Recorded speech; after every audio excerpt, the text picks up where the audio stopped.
Sorry guys, I forgot to turn on my my microphone just there. Okay, who's here? I'm gonna need to pop the chat out and then pop out chat.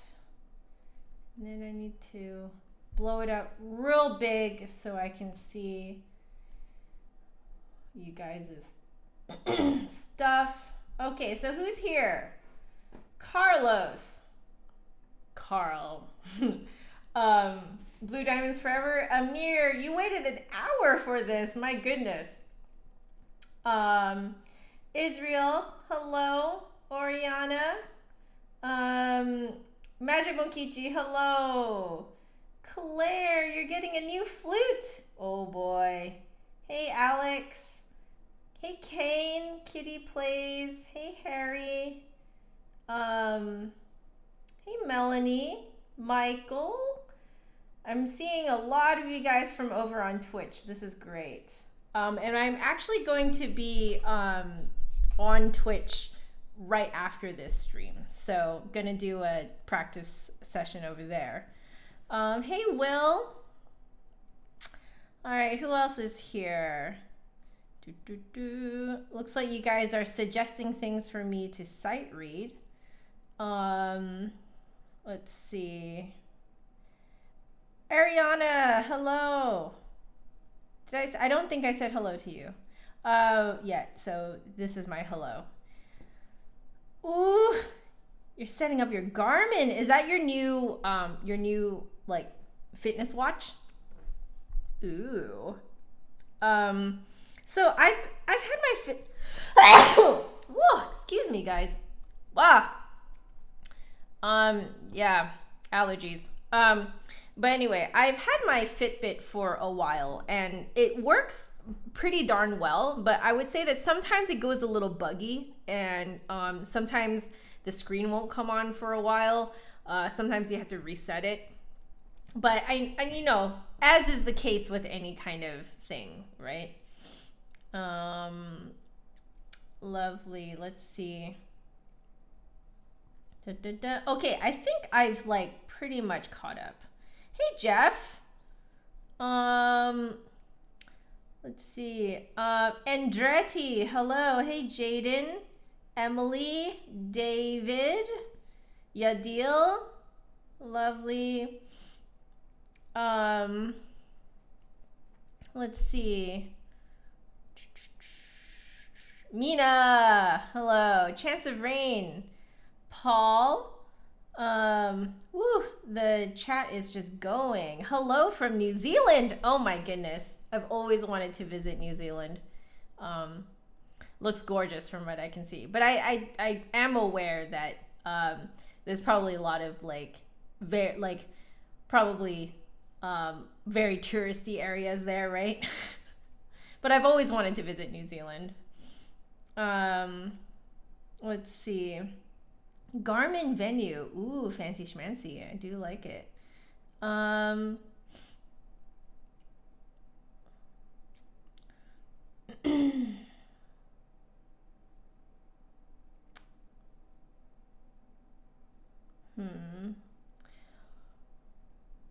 Let's see.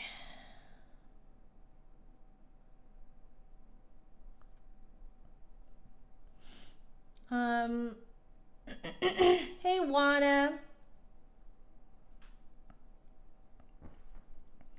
Can you self-promo? I mean, depends on what you're promoting, man. Thor, hello. Ooh, from Germany. All right, guys. So, looks like some of you guys were asking for some things to sight read, right? Were you? No, I don't think you were. Maybe you were talking about what you guys are playing. All right. Okay, so I do still have a list going, so I thought let's keep going through the list. But just a very kind of casual hangout session with you guys. I'm kind of really liking the playing for like an hour and then going to make a tea and then having tea with you guys for the second hour, because that means that I get to have a break before my practice session on Twitch. So in the interest of keeping myself from burning out, that's what we're going to do. So I hope you guys don't mind.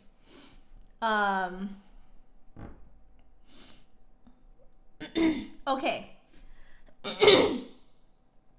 Excuse me. All right.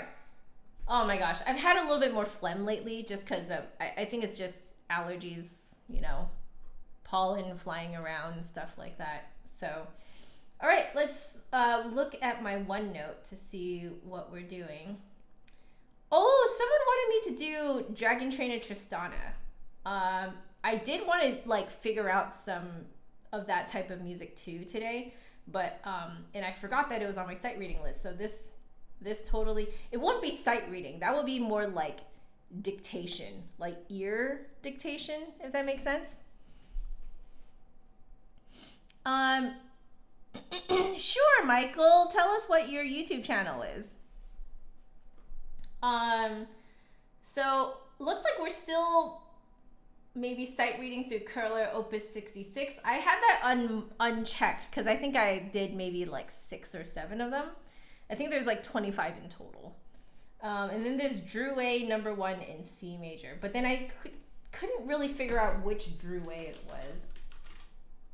Flute etudes. Like if I just look that up, I wonder what I get.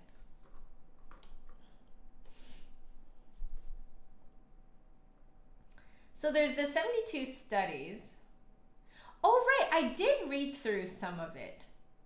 Oh, so I think I did do that one. That one, I think I found it, but I wasn't sure if that was the exact collection that someone was looking for.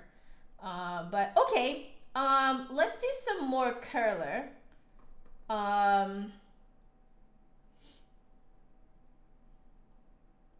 Looks like there's a 25 studies for the flute by Drouet. It might be that one, I guess.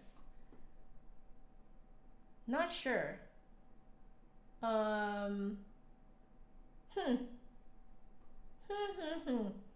FluteTunes.com has the 72, and it has the method. Study number 1 in C major.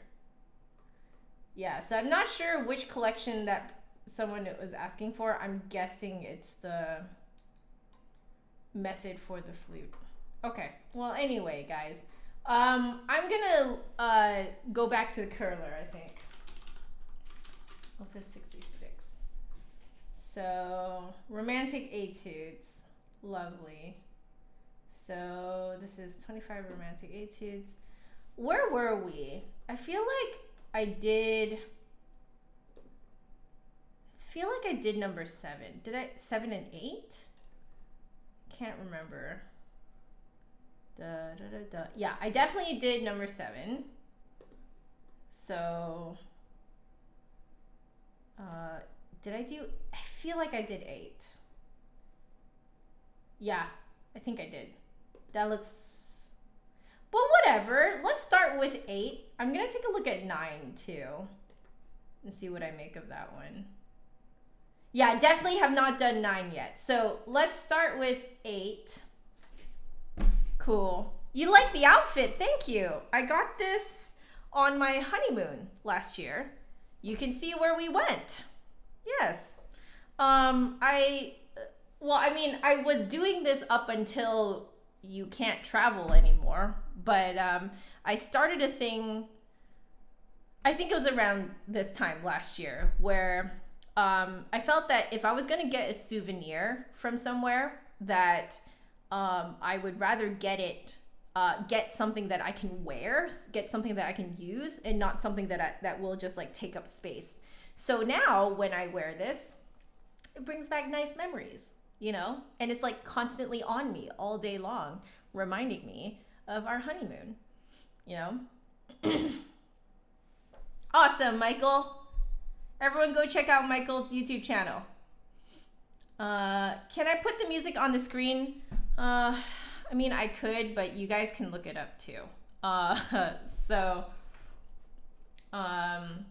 It's just the Kohler Opus 66 number 8. It's on flutetunes.com for free. So, That's what I'm looking at right now too.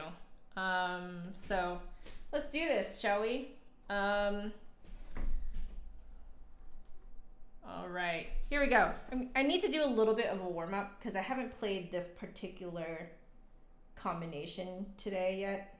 I was playing on my silver head joint earlier because I had a student on a silver flute. So, all right.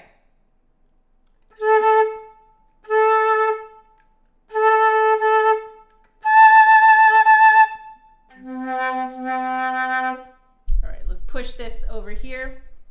All right. Also, I'm just going to keep an eye on like how much of me you guys can see. Okay. All right. Does that work out? Yeah, that does work out. Cool. Okay.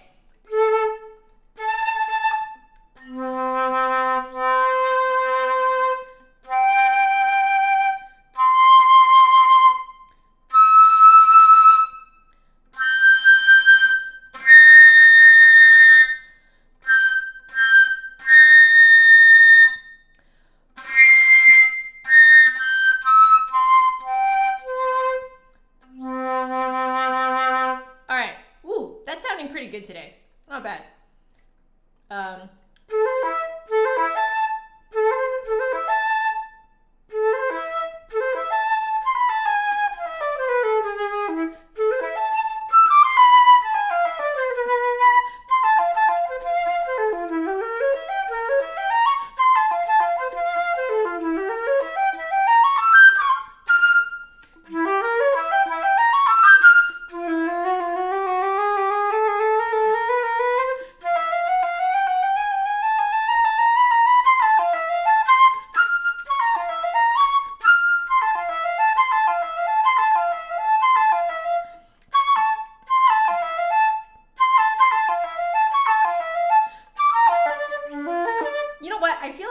Actually read this yet.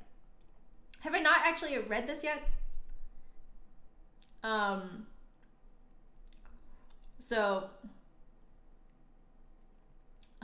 Yeah, so it's Kohler, like Kohler.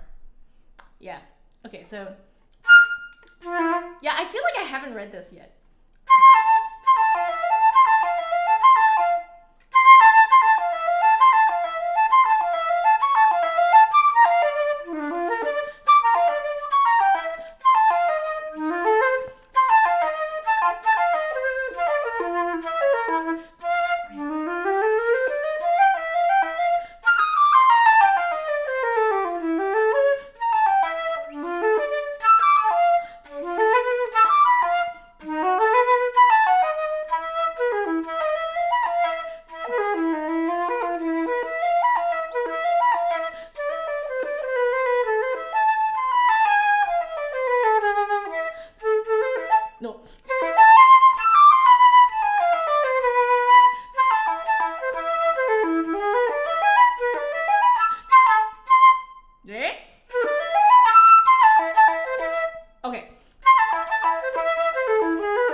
I don't think I've read this before. Yeah, it's a new one. Okay, so I'm not crazy. I haven't read this before. That's pretty cute. That's pretty cute. So let's try 9 now. This one is octaves. It's called octaves. Oh, goodness gracious.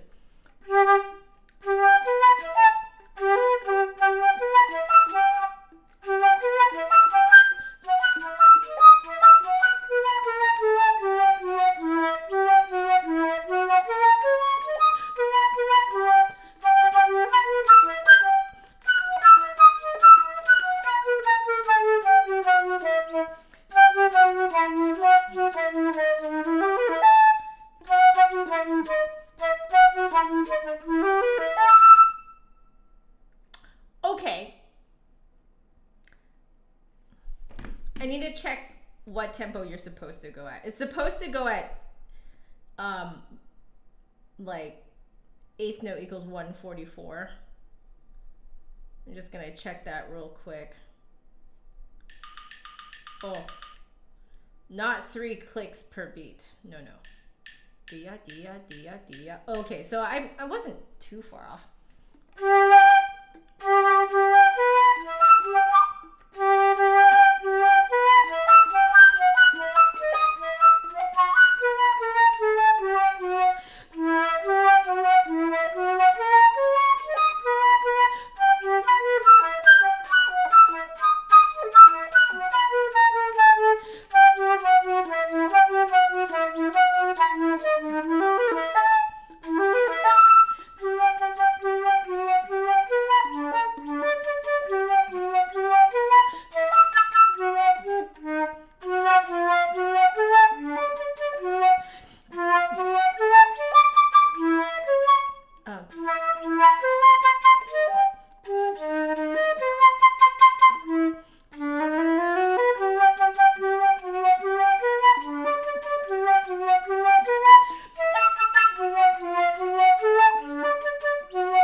Goodness gracious. I hate these fingerings.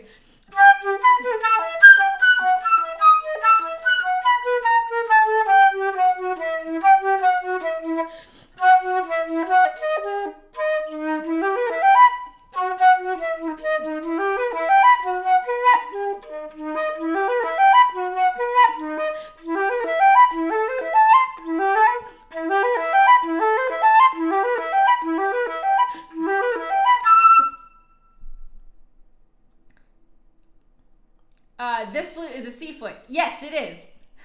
Which Kohler am I playing? Number 9. It's the octaves one. My goodness, this one is real mean. So I think the part that is the trickiest is when the D sharps come up. So.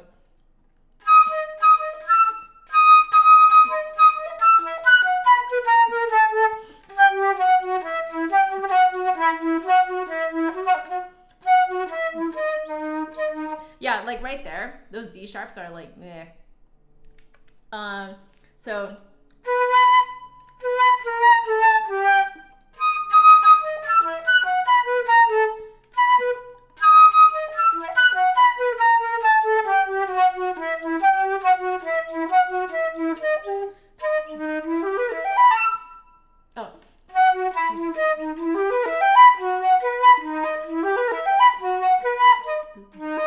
It's those D sharps, man.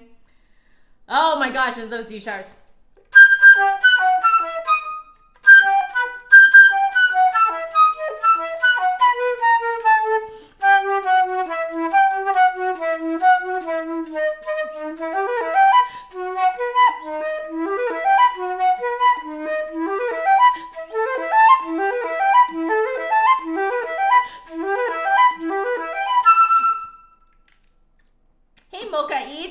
Yo, how are you?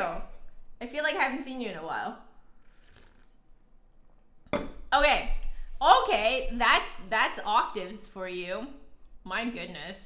So this is now the swallows.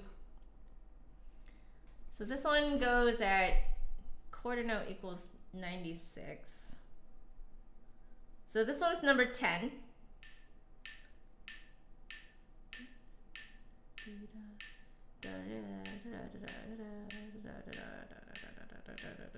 Oh, that's interesting.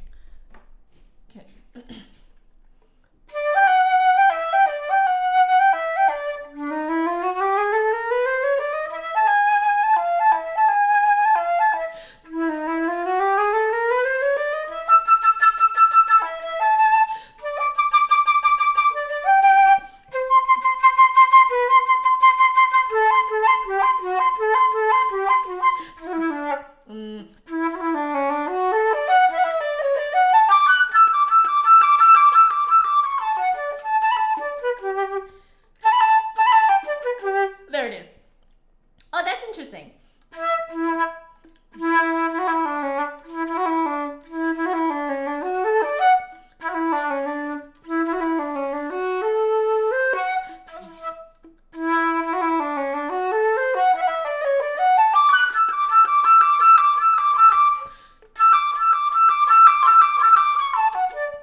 thank you, Michael.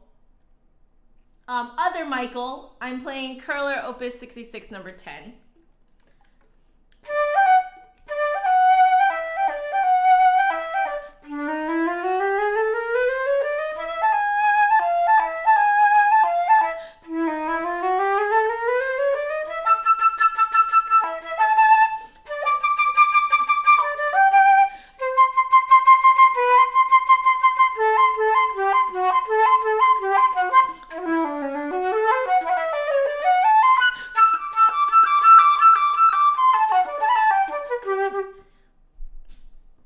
That's really interesting.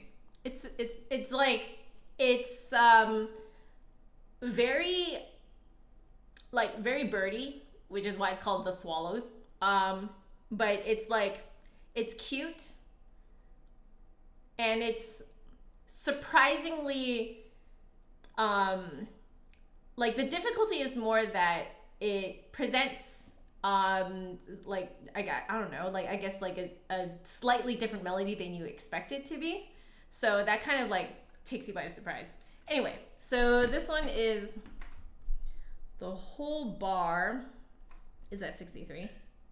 Da, da, da, da, da, da, da, da, da, dee, da, da, da, da, da, da, da, dee. Okay. All right, so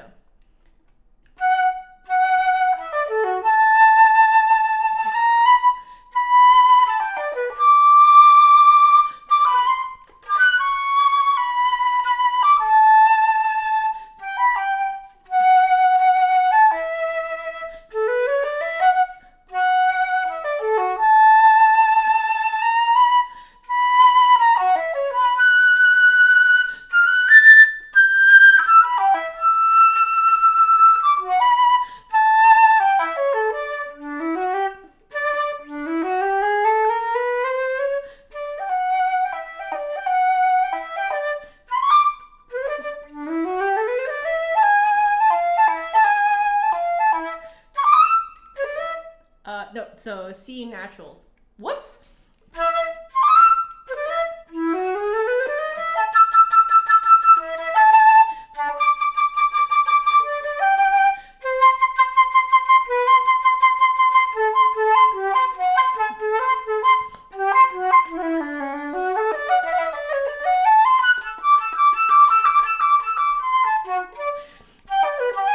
Oh, da da da dee da da da dee da da da da da da. Okay, all right, I see you.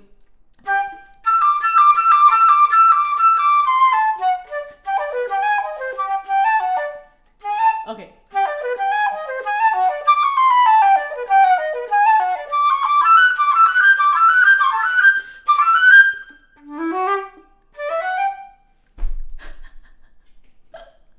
Okay, that's pretty cute.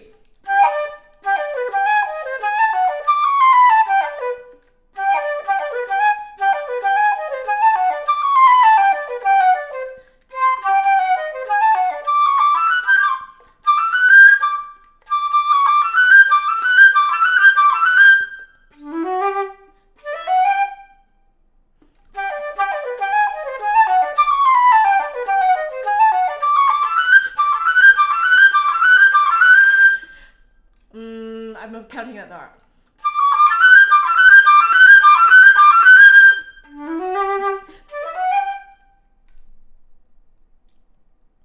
Hey, Michael, if you can please, I'm gonna give you one warning. Can you please stop asking me?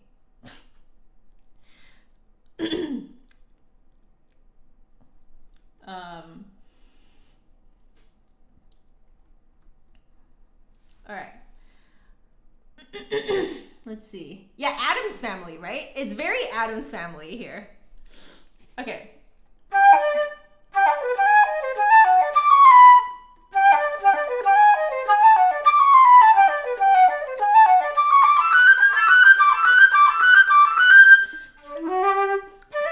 Okay, so what's interesting about this last bit is that it's very good for like if you were to teach a student like I guess good left hand posture, because this whole last bit is all left hand noodliness.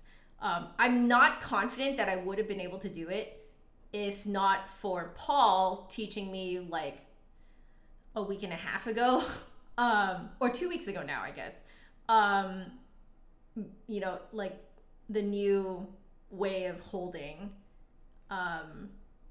like a new way of holding the flute. So you have your hands kind of facing the keys like this, and then you just turn your hand until it hits the flute, and it's a lot easier to play. Yeah, so I'm not confident I would have been able to do that part so smoothly if not for that. So this would be a really great etude to teach good left hand posture to students. Just for the last bit.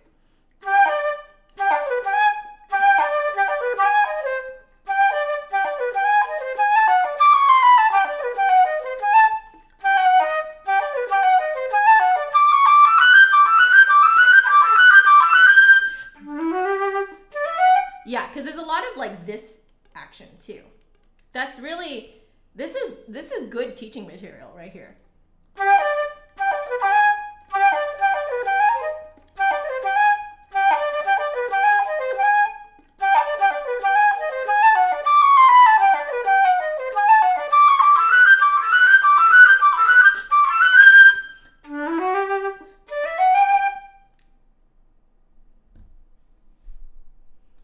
Yeah. Has that helped you a lot? Like the idea of going like this and then just kind of turning your hand. It's helped me a lot too. Like suddenly I can play a lot of things that I couldn't play before. Like smoothly, that is. Like I used to not be able to do that, even that, like as smoothly as you just heard now. So give that a go, guys. So this is the Kohler Opus 66 number 10. Go to like the last line and like 2 bars. It's really good to test out to see if you have a good left hand posture. I did not expect to find a piece that is really cool for left hand stuff. So I'm actually gonna keep that out for myself. It's so interesting. Okay. But that's number 10, right? Okay, the next one is called The Torture of Tantalus. All right, let's see what Flute Tunes has to say about it. Tantalus was a Greek mythological figure, most famous for his eternal punishment, to stand in a pool of water beneath a fruit tree with low branches, with the fruit ever eluding his grasp, and the water always receding before he can take a drink. Wow, that sounds, wow, that sounds pretty bad. Let's see. So I'm not going to read what it says about what the difficulties are. I'm going to figure it out myself. Okay, so this is number 11 now. So this is going at 100.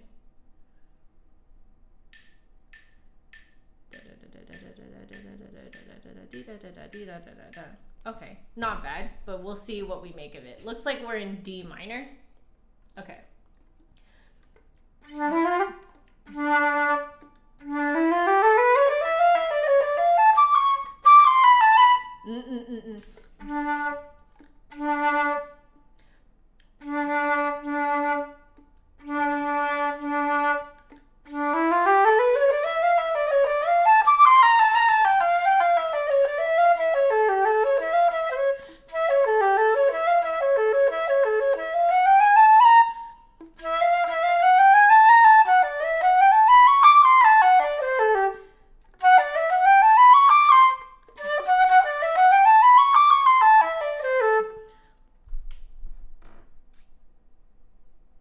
Okay, all right, so it's thumb B flat business. Moving your thumb back and forth over the thumb B flat. Okay.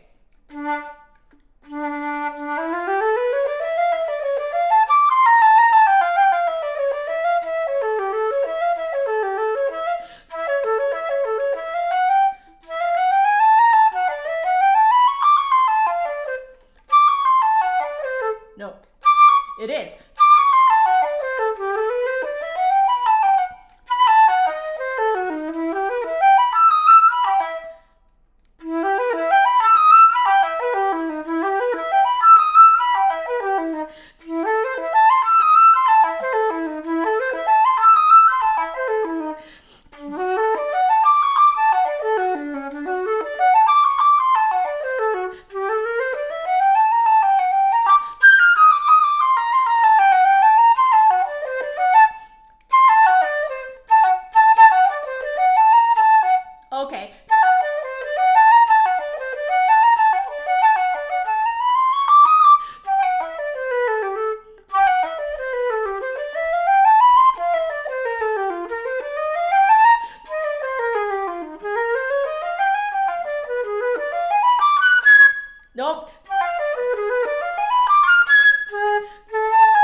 nope, too high. Okay, so I'm spending this whole time trying to figure out like what scale I'm playing. So it's not the most musical right now. I probably will do it again. Just, wow, okay.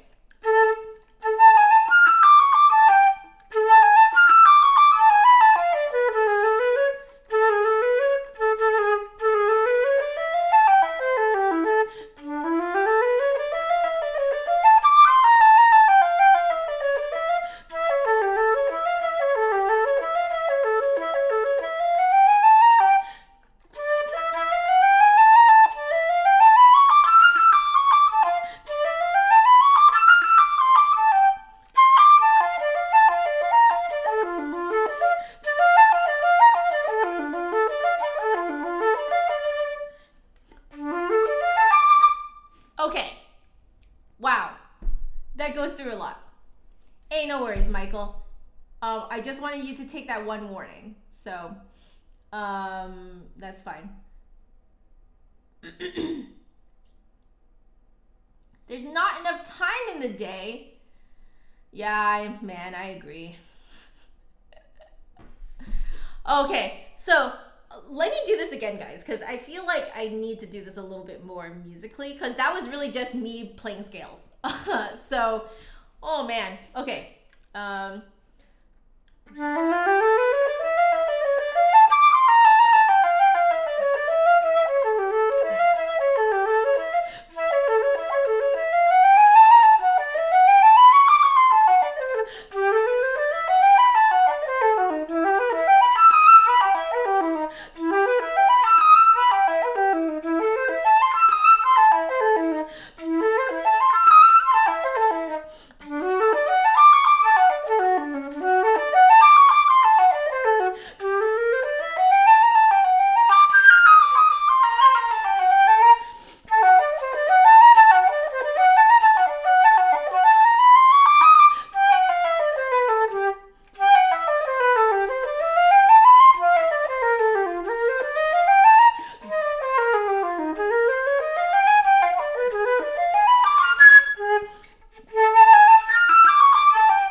Excuse me, guys. Let me back it up a bit.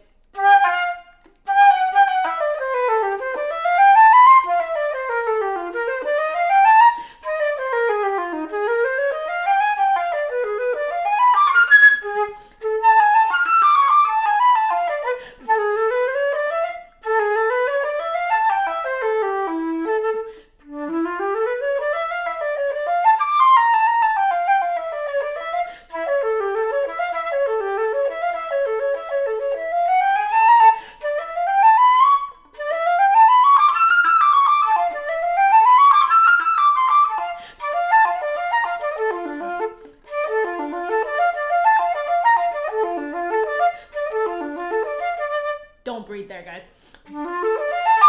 Okay, so I'm gonna do the last bit. I'm gonna say that, like, it's a little bit tricky starting around measure 17 because, like, the pattern doesn't really go where you think it's gonna go.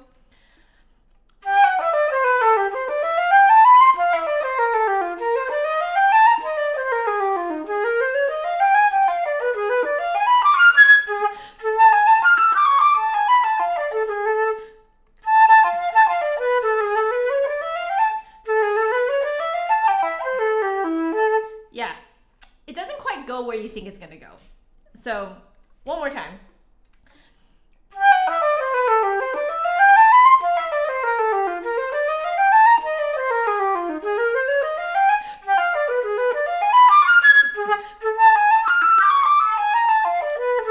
Oh, B flat, not natural. Okay.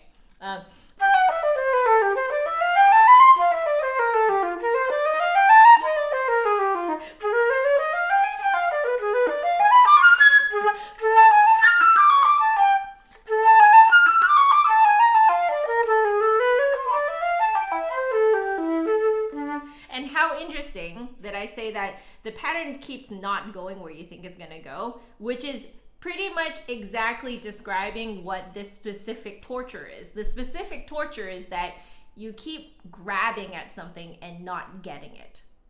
And that is exactly how I feel right now, because the pattern is not going where I want it to go. So I'm just kind of constantly like, okay. So anyway, I'm gonna do this again. Same bit.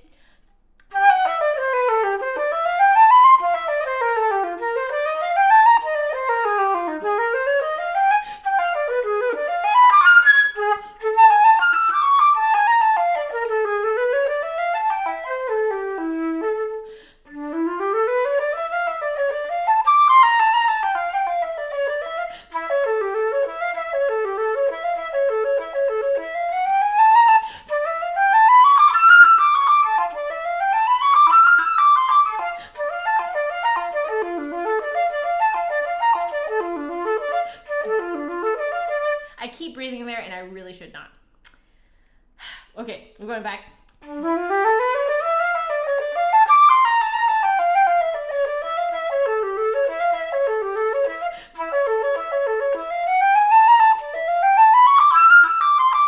Oh no.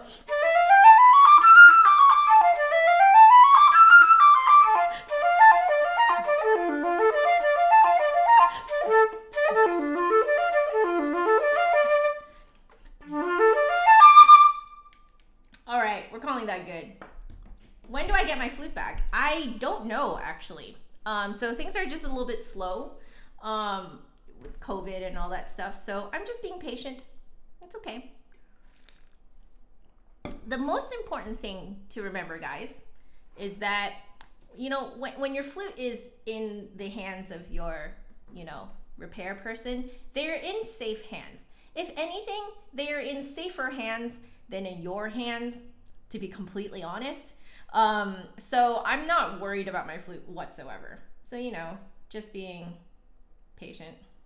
Nina, Nina, Nina, Nina, Nina, Nina, Nina. Do I like jazz flute? I do. I can't do it for the life of me, though. So just because I don't play jazz flute does not mean I don't appreciate it. There was a competition that I played in when I was 16. I did end up winning 3rd place in it, and the person who won 2nd place was another flutist, because it was sort of like a mixed wins competition. And the 2nd flutist who won the flutist who won the 2nd place one, we actually ended up kind of like forging a friendship, like an acquaintance kind of friendship, like an appreciation for each other, I guess you could call it, because she did end up going into music. She was, I think, like 1 or 2 years older than me, and she did go into music, but she actually ended up switching out of classical flute performance into jazz flute performance, and now she is part of a band that tours. Just a fantastic flutist, and to me, that type of flute playing will always be freaking magical. I don't understand jazz to the point that I can do it, but I love jazz. I mean, I'm sure you guys noticed that, like, even the royalty-free music that I use for the waiting music for these streams is like smooth jazz. And I do that because, like, especially smooth jazz is it's one of my musical havens. It's one of those, it's like a musical place where my work brain doesn't turn on. Because if I listen to classical music, my work brain turns on by default. Like, I go into immediate, like I start thinking about what it would be like to play that part. I start thinking about, like, sort of analysis type stuff, and just my work brain turns on, and it's not the most relaxing. But when I listen to smooth jazz, it is just completely relaxing to me. I don't, like, there's no part of my work brain that turns on when I listen to smooth jazz. So if anyone's ever wondered why I don't dip into jazz for myself to play, it's only because I really do not want to destroy the magic that I experience listening to jazz. Like, I really don't want to turn jazz into work for myself. So that's kind of my my thoughts about that. Yeah. Oh no, your band rehearsal was virtual and it was horrible. Yeah, it's one of those things that's still being developed right now. I have heard that there is a like a, I guess you could call it like an app or like piece of software where if you have a really strong internet connection, we're talking like you have to be hardwired into your modem, then there is a particular app out there that allows musicians to rehearse with each other, because there is like a very, very tiny delay to the point that it's not really noticeable. But it does require anyone who's participating to be hardwired into their modem, basically. Or router, that is. I guess it goes to modem and then router, unless you have a modem and router kind of combo going on. So you have to be hardwired into your router. You can't use Wi-Fi, because Wi-Fi will be a little bit delayed. So I don't remember what the name of that app was, but I heard about it from one of my students.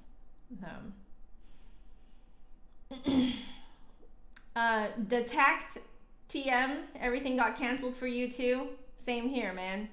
I think I was supposed to have like a rehearsal tonight or something like that. And we were supposed to have a concert next week.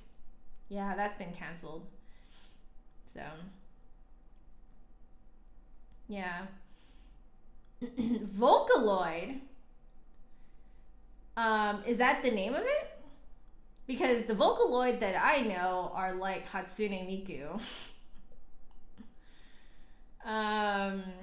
Recommendations for applying to music university. So Daniela, if you're going to stay a bit longer, I am planning on doing a tea time soon, actually. So I'll probably do it a little bit past 2:30. I just want to do a little bit more, sight reading. But that's a great question to address during tea time. Okay, so if you're staying here, stay tuned. I think I will answer that first during tea time. And for the rest of you, get your questions ready. I would love to discuss some things with you guys during tea time. So I was going to take a little break and make a little tea and then come back and chat with y'all. I really like that. Where am I getting my head joint fitted? It's at Flute Center, New York. Like because it's part of their service for when you purchase a head joint. They will fit it to your instrument for you. It's part of, it's all kind of bundled together. They're very, very generous in that way. And Lee is asking if it's possible that you attend another institution but take some music courses at university. I don't know. I think it really depends on the institutions that you go to. It depends on what they allow. So you would have to ask to find out, because you never know. Some places might accept you and do that type of thing. Other institutions might be like, no, you have to be part of our, part of our system, part of our school. You can't just come in and take courses. So I think it depends on the school. You need to go and ask. Yeah. You don't have any tea? I'll just grab any drink. Drink and snacks, That's for the second half of this. Okay, so this was very interesting. This is number 11. Definitely was a little torturous. Okay, so number 12. I probably should go into Dragon Trainer Tristano, but I don't really want to. So we're going to stick with the curlers today. This is all very interesting. At least just from, it's kind of like reading through this stuff and imagining myself teaching it, and also thinking about what would throw my students off and stuff like that is really interesting to me. I'm kind of having a similar experience to when I sight read through the entire Garibaldi 30 Progressive and Melodious Studies, which, by the way, you shouldn't do that. That's incredibly tiring. But yeah, this is very interesting for me as a teacher, to read through this stuff and, see how I would teach it in a way. So anyway, this is number 12 now. We're keeping on, keeping on. Okay, so this is not too fast. This goes at 66.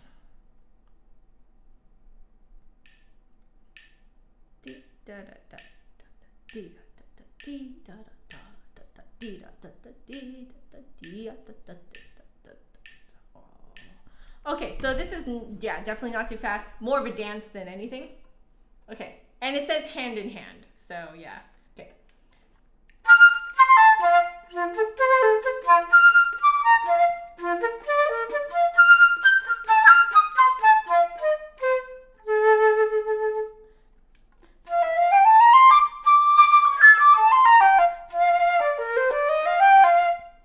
No.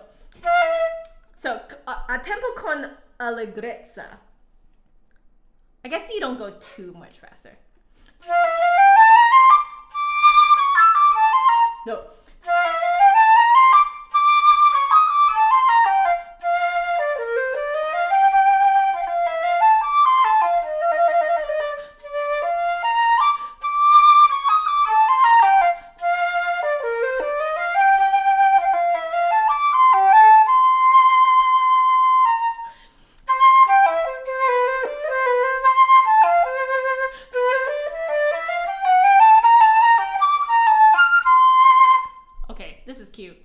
This is cute, but also not quite going where I think it's gonna go. We're gonna do that phrase again.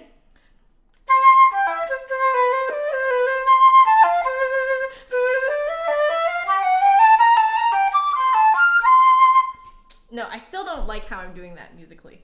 Okay.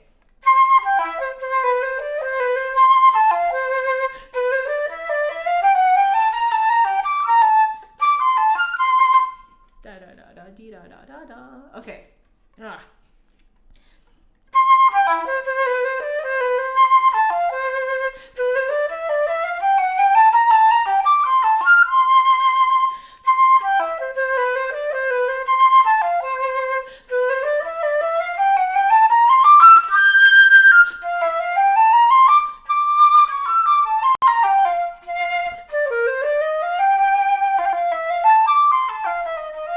Oh my gosh.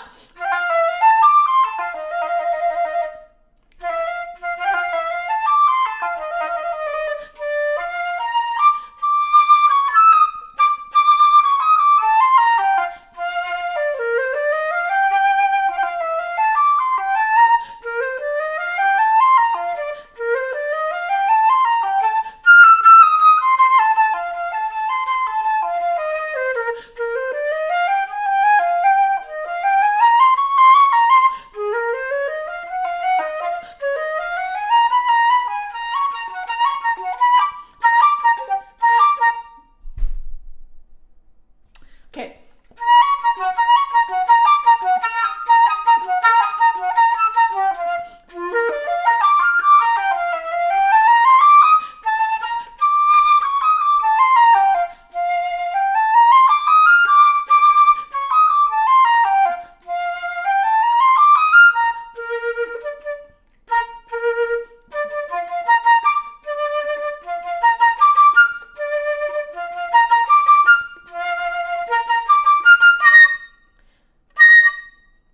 Nope, too long.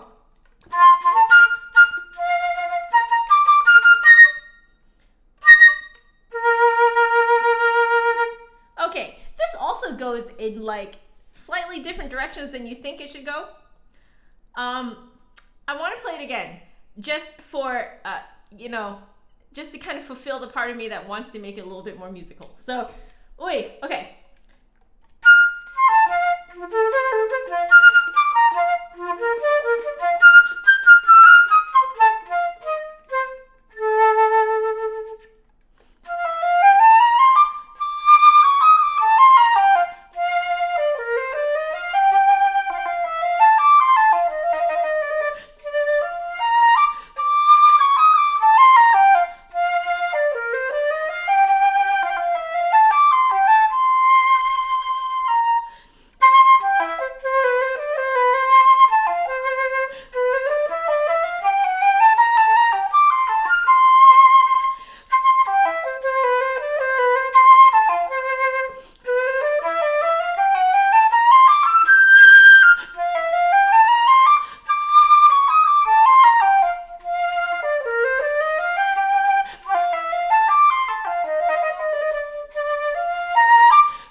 that better, guys. I need to do that better.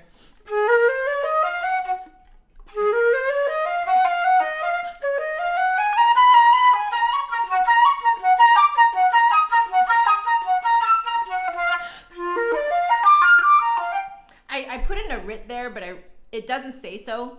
I like the sound of it, but let's go back and do it without a writ. Okay.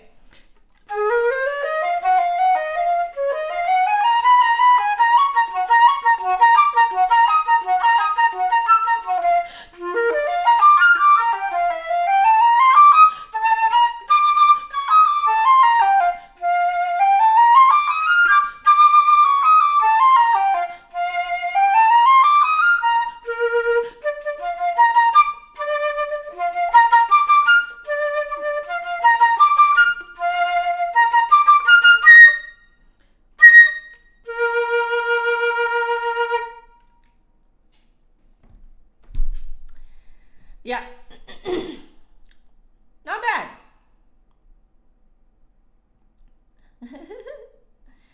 The tech, thank you so much. My goodness. Thank you. Any advice for third-year undergrad performance major? Trying to get remotivation to practice over the summer. Okay. I need to write these questions down. Give me a second, guys. So the first one was tips for applying to music school. Right? Was that the first one?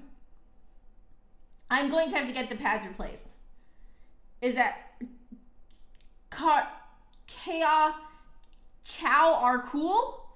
Are you saying that about this flute? Because if you're saying it about this flute, you're absolutely correct.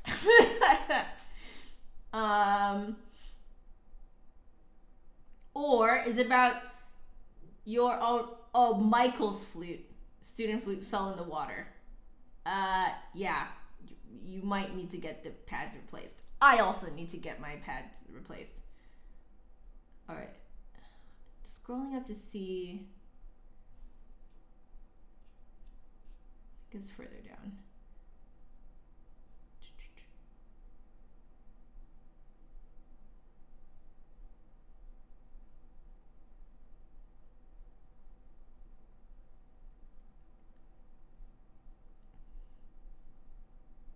I can't find it anymore. I think it was the music school one. Yeah.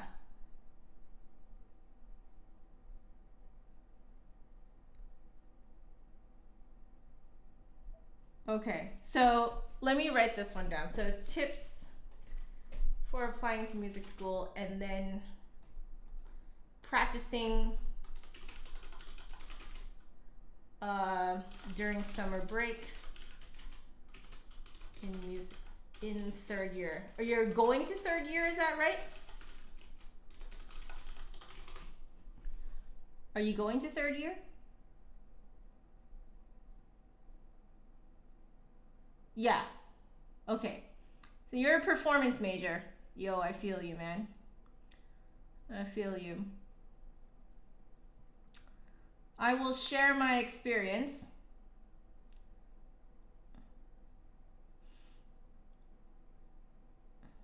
Oh, and Blue Jay, you got your wisdom teeth out. Oh, I feel you on that too. I got all 4 of mine pulled at the same time. Yeah. Daniela, you asked for tips for applying to music university. Perfect, perfect. So I have that correct then.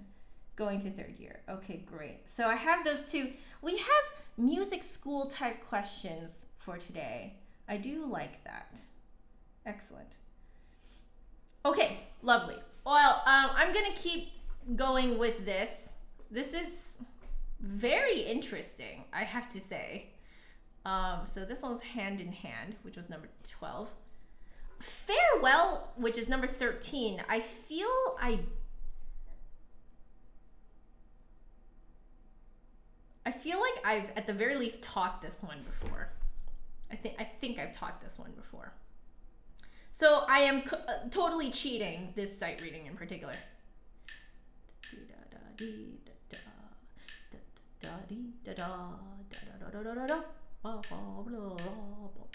Yeah.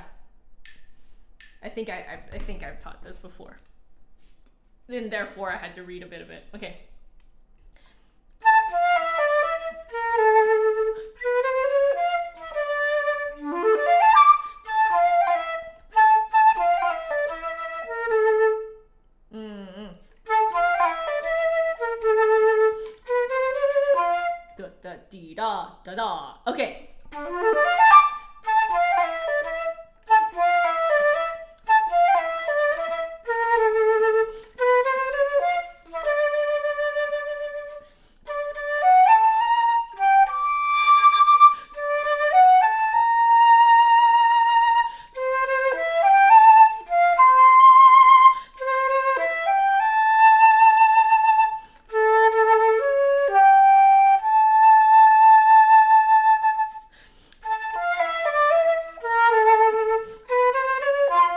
Da dee da da da. I don't know why that rhythm is not sticking in my head. Okay.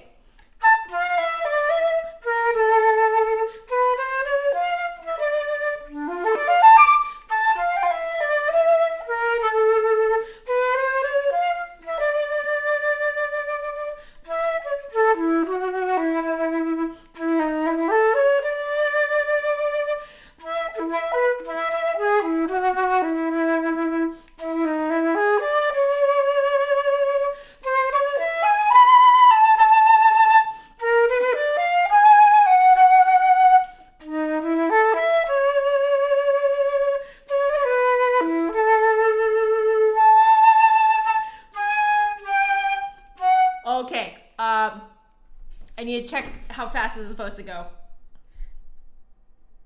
132.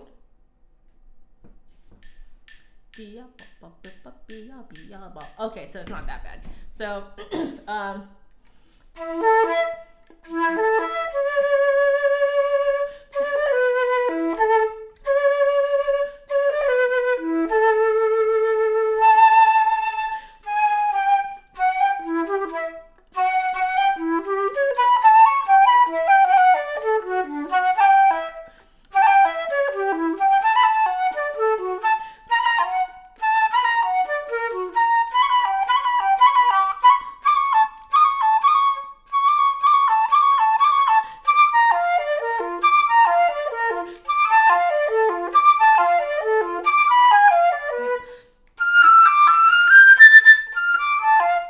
I'm gonna have to do this again, guys.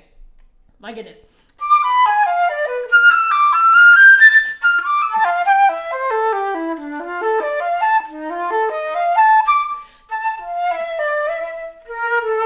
Okay, that part I know. We're gonna have to do the major allegretto middle section again.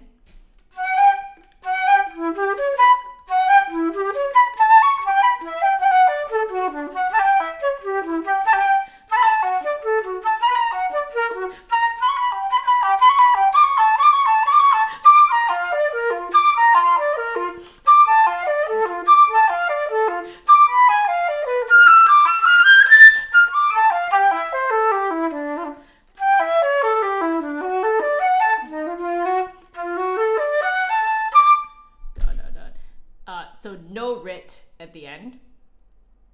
Okay, all right.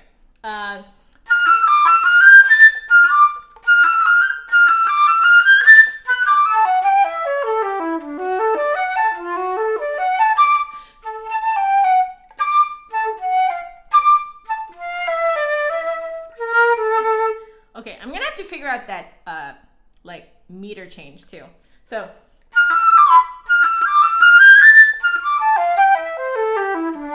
Oh.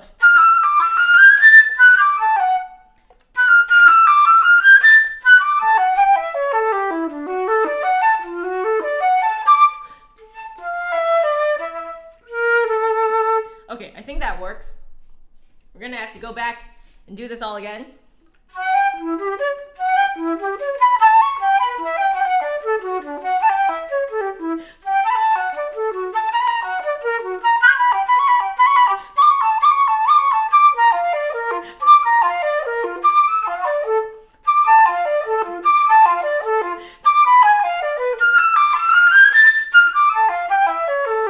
No, I keep forgetting it's only F naturals for that one bar.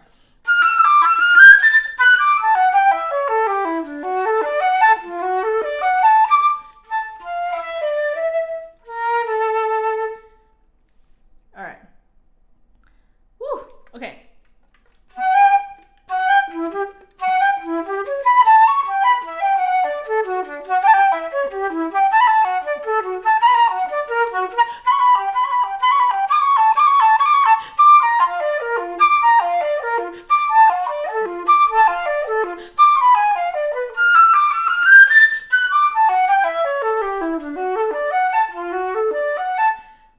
did that right. Okay, good. Oh, okay, we're gonna go further back from that.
Oh, that's cute. That's cute. Okay.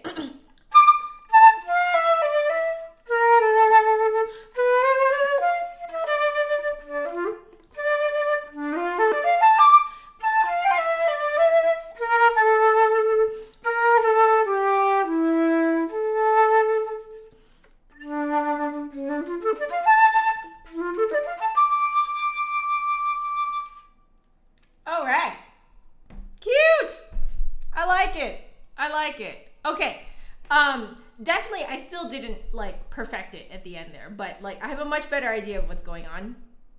Awesome. I'm just going to take a quick peek at the next one. I think the next one is double tonguing. Oh, I've taught this one before.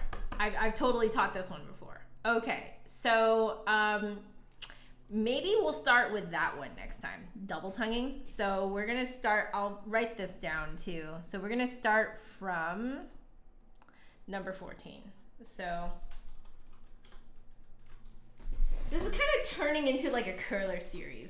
So Kohler Opus 66 series. So number 14, start with number 14 next. Okay, cool. All right, guys. So I've been playing the flute for a while now, and I think now is a good time for me to go to the bathroom, freshen up, and make myself a cup of tea. So basically it's intermission time, guys.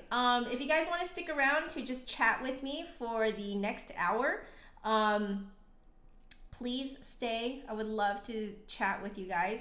I have 2 questions so far lined up to talk about. So I am going to go and do all my business, get myself a tea. So you guys go do your business and get yourself something to drink, something to snack on, and then we can all just chat together when I come back. So I'm probably going to take about 10 minutes. I will see you guys soon. Yeah. All right. Let's do this, guys. Hang tight. I'll be back with the tea.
also swapped out my flute, just so you guys know, with my trusty flute flag.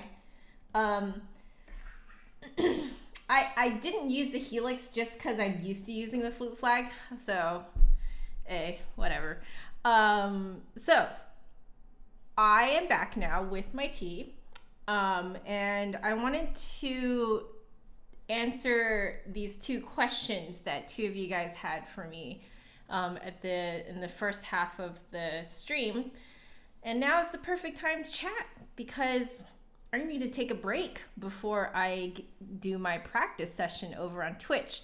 So if you guys want to hear, like, if you guys just want to hang out more, I will be taking another 15-minute break after this stream is done, and then I will do a practice session over on Twitch at 4 p.m. my time. So right now it's 2:48 my time.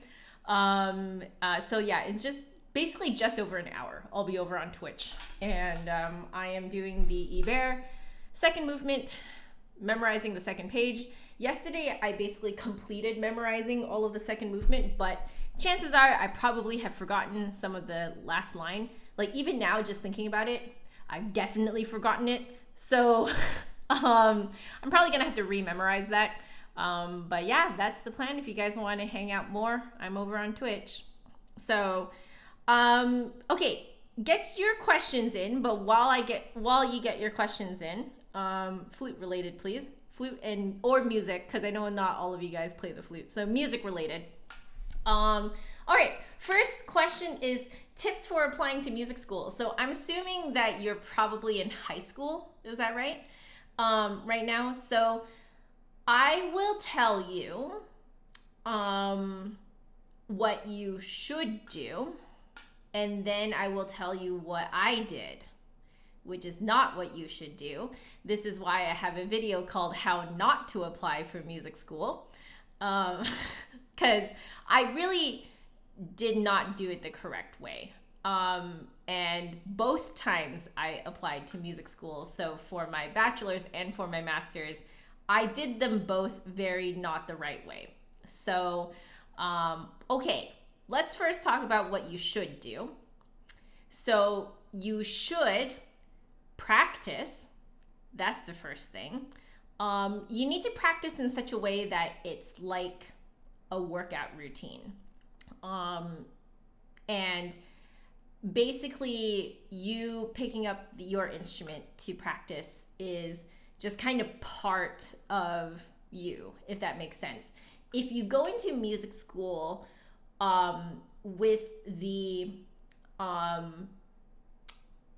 without having made practicing part of your daily routine, like as daily as, working out, going for a walk, something like that, you're gonna have problems. You're gonna have my problems, basically. So by the time I got into music school, I had not established a really routine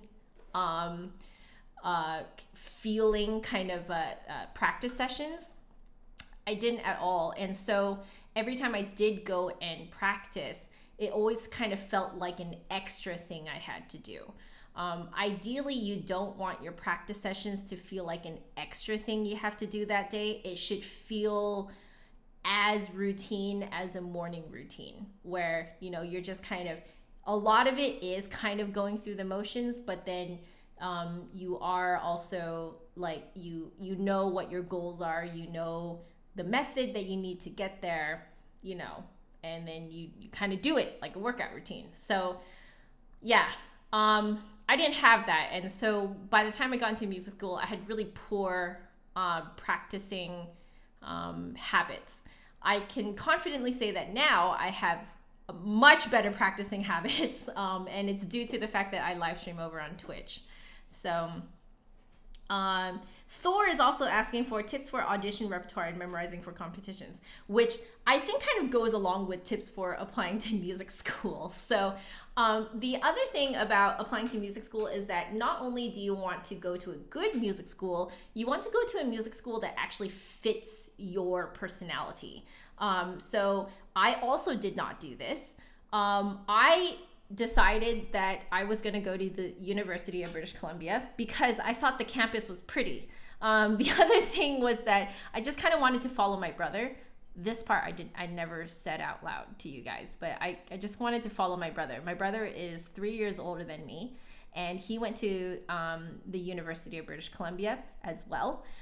We actually ended up being in neighboring buildings because the geography building is right next to the music building in UBC.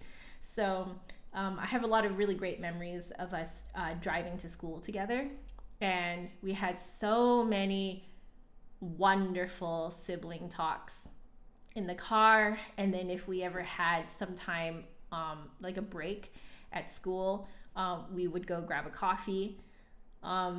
Really good times, man. It was really good times.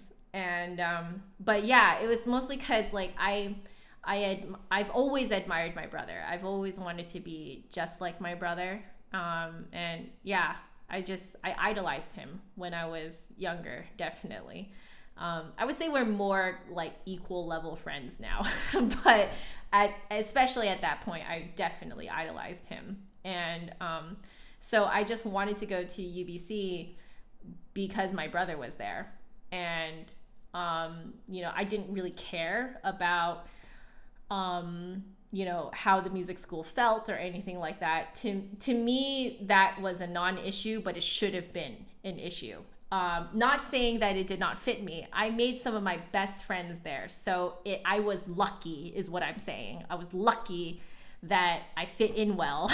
Paul Hung is now one of my best friends. Carrie is my best friend, definitely. We were each other's maid of honor.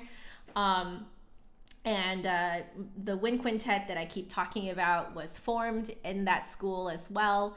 And it's just a lot of my best friends and my best memories of school in general comes from the University of British Columbia. So I was lucky, but I know that not everyone is that lucky. So please, when you go and apply for music schools, when you're going around, please apply to more than one, okay? And visit the school and see if you like it. See if you kind of like the atmosphere. See if you kind of like the general attitude of people there.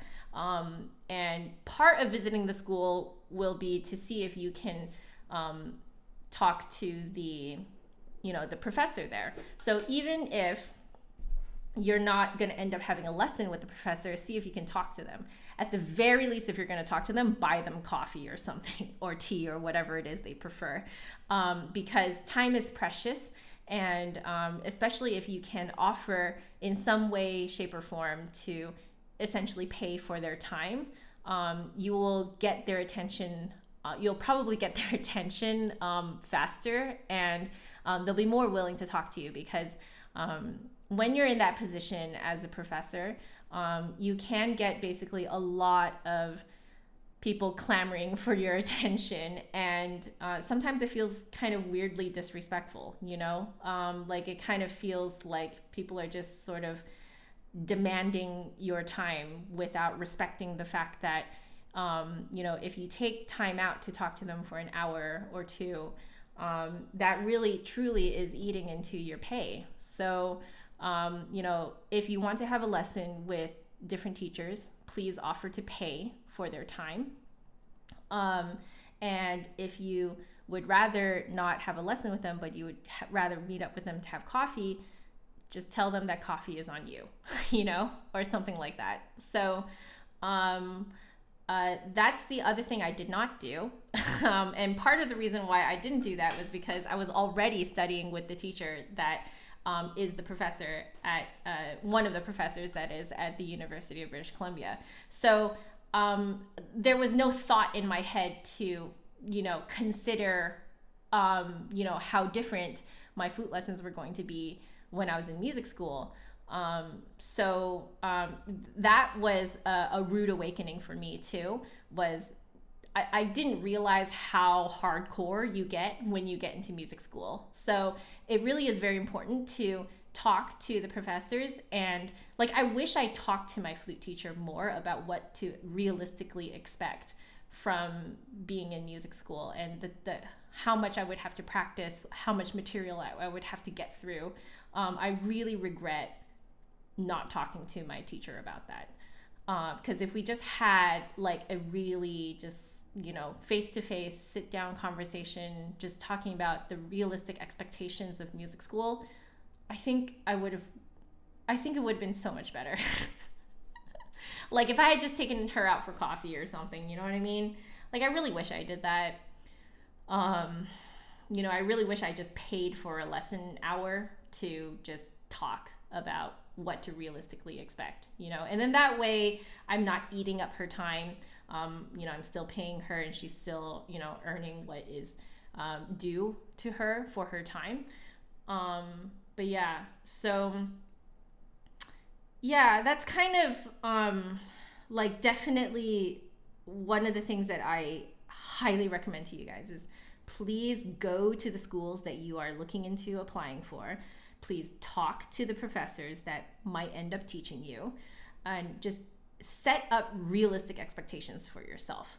Now, the actual like application audition process is like pretty much the same. You have to audition into the wider university. So you just go through the university's, application process, So you just go through that process. If you can afford to do it a little bit earlier, earlier is always better.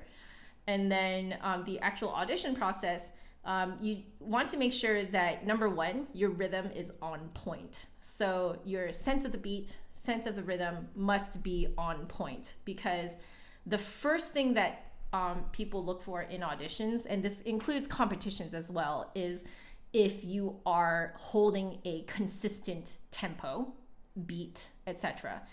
What I've told my students is that if you can make the listener feel comfortable and not have to feel like they have to count for you to keep track of where you are in the music, if you make them feel like they don't have to count for you, then you've won. So maybe not won, a position in the school, because maybe there are also like space issues too. Then, but that you did your best, you know what I mean? So rhythm, tempo is number one. Obviously, you should know your music very well.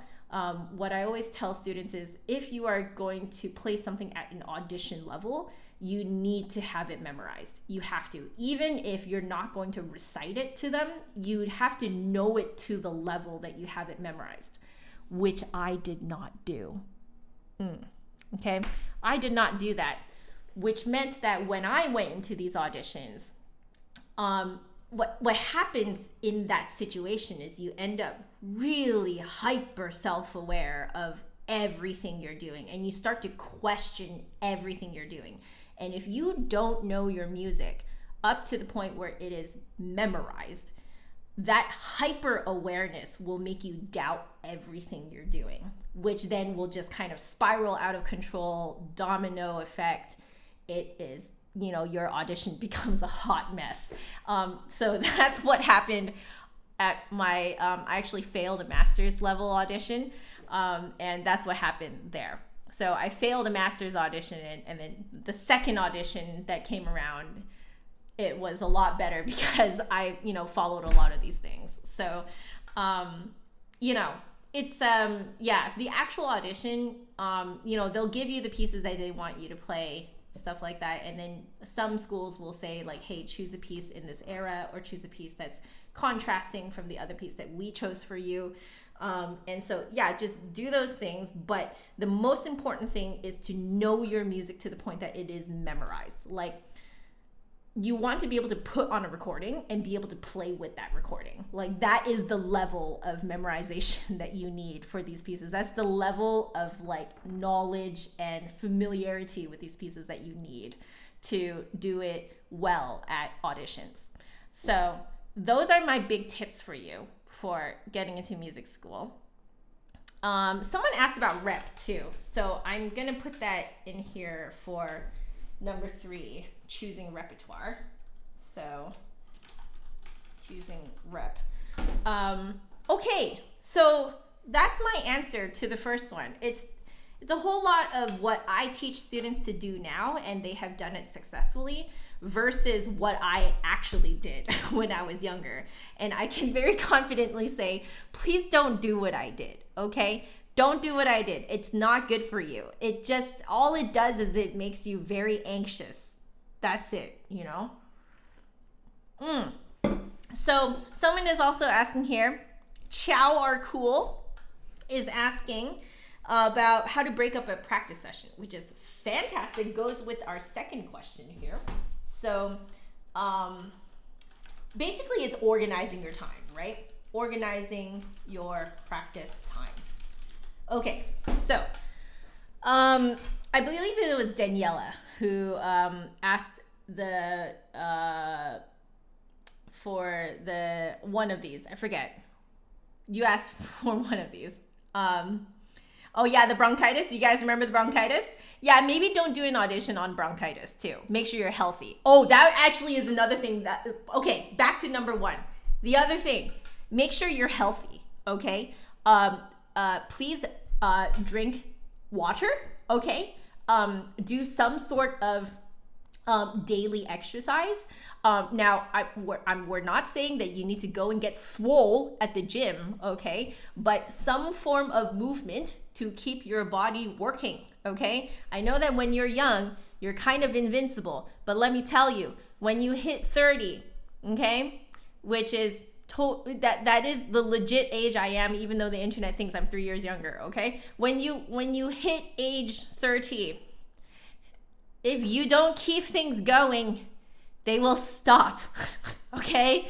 So please be healthy. I learned from a student who told me that they used to do chess competitions, and people would think that, oh, like if you're like a chess competitor that, you know, like why would you need to exercise? Turns out they actually do need to train. They need to physically train. Why? Is because when you physically train and you get stronger, get healthier, your brain literally gets more oxygen, and therefore you can think better and you can withstand these like really long, intensive chess competitions. And I think it's the same thing for the flute, especially because we're constantly breathing in and out. So please be healthy, all right? Take care of your body, know your limits. If you get sick, it is much better to just be straight up with them and say that you are sick. Don't try and hide it. There's no point in hiding the fact that you're sick. Even if they can't reschedule the audition for you and you have to show up for the audition, make sure they know you're sick. You know what I mean? Because I didn't tell people that I was sick, and I just kept, you know, shoving my bronchitis symptoms down, and then I just ended up buzzing on Daphne and Chloe. Maybe don't do that, okay? All right, so, but let's move on to the second question here. So this is how to motivate yourself to practice during summer break. Okay, again, I have to share with you guys what you should do versus what I actually did, okay? Like, I am gonna be the first person to tell you guys that I really did not do any of this well, okay? Like, I really wish I could go back and change my actions and change my decisions, but hindsight's 2020, you know what I mean? So this is what I now tell my students to do, and it seems to work to great effect. So when you're practicing during the summer break, okay, it's always good to basically create your own workout routine. So whereas when you were in school, essentially your professor created your workout routine for you, right? So they would say, okay, you do this for tone, these exercises for tone, these exercises for technique. You're going to do these particular scales, you know, and you're going to do however many octaves of them and blah, blah, blah. And then they're like, okay, now we're going to do etudes, and okay, so it's going to be these etudes. And then now we're going to be doing orchestral excerpts. And then now we're going to be doing this repertoire, okay? Now, if you don't want the next year to come to you as a shock in terms of how the practice routine feels, you can actually go by the workout routine, the practice routine that your teacher gave you during the year, but then like insert your own exercises in there. So let's say you were doing these tone exercises with your teacher, you can either do the same tone exercises, or maybe like wherever the exercises are coming out of, maybe you do the next section, right? Try out the next section yourself, and then like basically chunk through it yourself. For technique, do the next thing that you were going to do, like before the school year was over, and basically assign yourself and any number of scales, stuff like that. In terms of scales and doing all of your scales, I always recommend doing some form of a rotation. So either you do all major scales, all 12 scales for one practice session, then the next session do all 12 natural minor, the next session do all 12 harmonic minor, and then the next session you do all 12 melodic minor. So in that way, you can get through all of your scales in 4 days routinely, right? And if you're playing at music school level, that should not take you a very long time. It really will only take you about like a few minutes, okay? So, but it's more the like repetition of doing it, over and over, so that by the time you get back to school, none of that is rusty, right? But it's like doing a workout routine in that you don't have to hit all parts of your body in one shot every single session. You can do like a leg day, an arms day, core day, glutes day, etc., right? So that's kind of how you want to approach your practice routines, which kind of answers someone else's question here about organizing your practice time. You want to organize it like a workout routine. It really works really well that way. But yeah, so essentially take the routine that you had in school and then do the next thing that was going to be on that list within each of the within each of the elements of a practice routine. So, for your etudes, if you finish one book, find another etude book to start doing by yourself, Now, when you're practicing on your own without the guidance of a teacher, what you want to do is spend quite a bit of time just listening to yourself and critiquing yourself. So you can do things like record yourself and then listen back. You can do things like try and play along with professional recordings, and then it gives you a very good idea of like what they're doing to achieve certain things. Because when you're listening to a professional recording passively, you don't necessarily notice when they breathe. You don't necessarily notice when they do rubato, how they do the rubato. You don't notice a lot of things when you are listening passively. But if you are actively playing along with them, it's very revealing, the types of tips and tricks that they use to pull something off, and then you can learn from that. So I've been doing that with the e-bear, and it's really cool. Like I've been playing along with Denis Buryakov's e-bear concerto. Like he did it for like a concerto competition or something. So it's at like competition level, and it's really cool to kind of hear where he's breathing. How he's actually holding some notes a little bit longer than what's actually written on the page, because it sounds better. And I'm just like, oh, that's interesting, Like, it's all stuff that I wouldn't really think of on my own. And so my next project is to go listen to a bunch of other flutists play the same piece and then kind of learn from them too. Like, how are they pulling off certain parts and whatever. So, yeah. It's very interesting. So I hope that makes sense to you. Now, the other part of practicing, like motivating yourself to practice, is to understand what type of practicer you are. Okay? So there are some people who really enjoy just having little snippets of each element in each practice session. So some people like to do the 5 to 10 minutes of tone, 5 to 10 minutes of scales, 5 to 10 minutes of other technique, 5 to 10 minutes of etudes, 5 to 10 minutes of orchestral excerpts, and then 5 to 10 minutes of repertoire. Okay, so some people like to do like little bits, and then they just kind of like chunk through things slowly, but in little bits every day. But then there are other people who are kind of like, I call them challenge challenge takers, I guess, like people who enjoy challenges and they enjoy like projects, right? So I am a project learner. So right now my project is the eBear, and I have set very specific goals for the eBear. So for me, I want to be able to play through the entire concerto from memory with a recording. And sure, I might make a few mistakes here and there, but I want to be very confident in my playing. That I know this piece super well. So I'm like, okay, that is my very concrete goal, and I'm just gonna keep working at it every single day. And let me tell you, when you do something like the eBear, it will teach you everything from tone, technique, articulation. It just, by virtue of being so difficult, you know? So yeah, if you're a project, practicer, then you will enjoy taking on challenges, and that will help motivate you to practice. But you have to understand that motivation is a very fleeting thing. Motivation doesn't really stay with you. Was I really motivated today to live stream? Not really.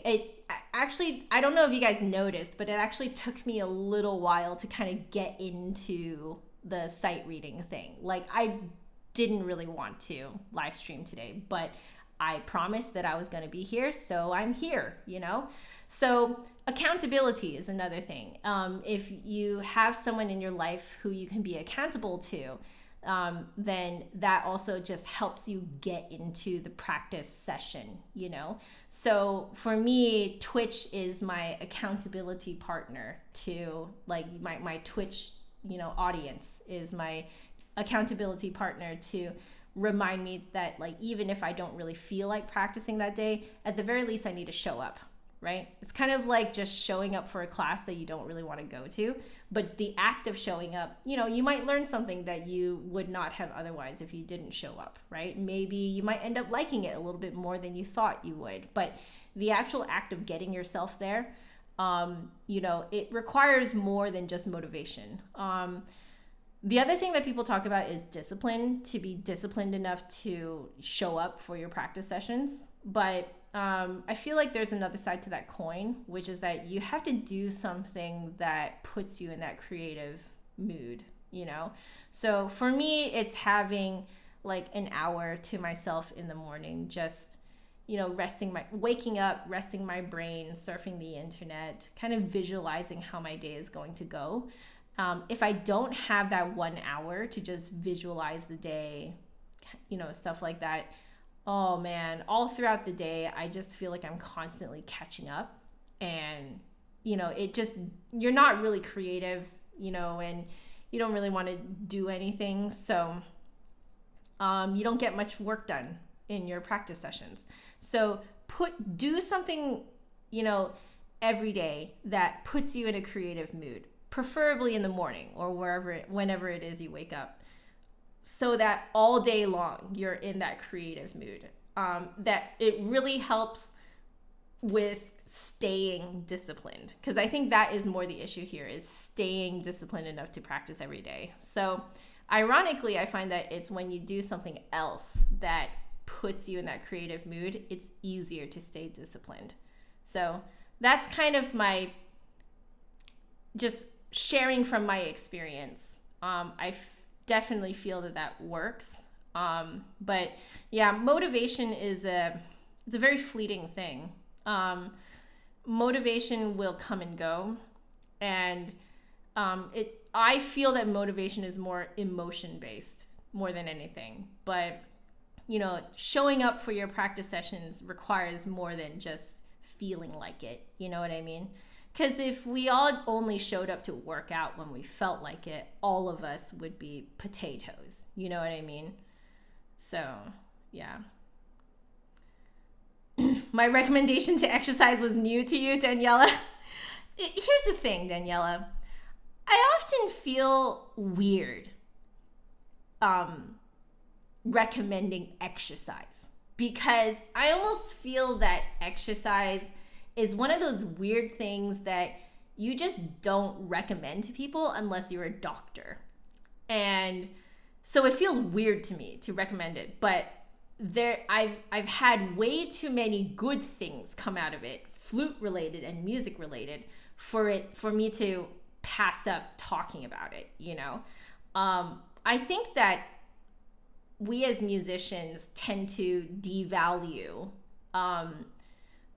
exercise and just, you know, physical movement and stuff like that. We tend to devalue, I guess, physical health.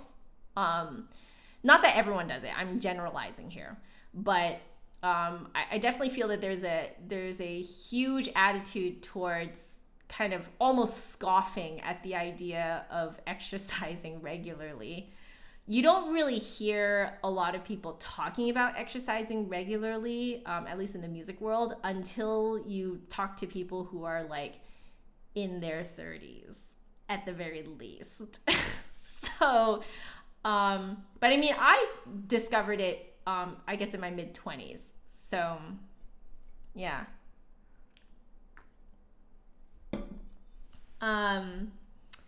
Dental work. Okay, let me add that to the list here. So, dental work, how it affects flute playing. Yeah. Does driving count as exercise? Oh, Jeff, I don't know. And Magic Monkishi, you want to be a potato so you can be poutine. All right, you guys remember what I was talking about over on Twitch, that I was starting out this new like weightlifting routine. It's lightweight lifting, okay? I'm not doing like the super swole stuff, but like I'm just doing 5 pounds, okay? You can't really get swole with 5-pound dumbbells, okay? But I have noticed that I was telling my Twitch peeps earlier that I have noticed that since starting like regularly weightlifting a few times a week, my skin has randomly gotten a lot better. So I did some reading and I found out that weightlifting can really help with like just controlling like hormone balance, and my acne is very much hormonal acne.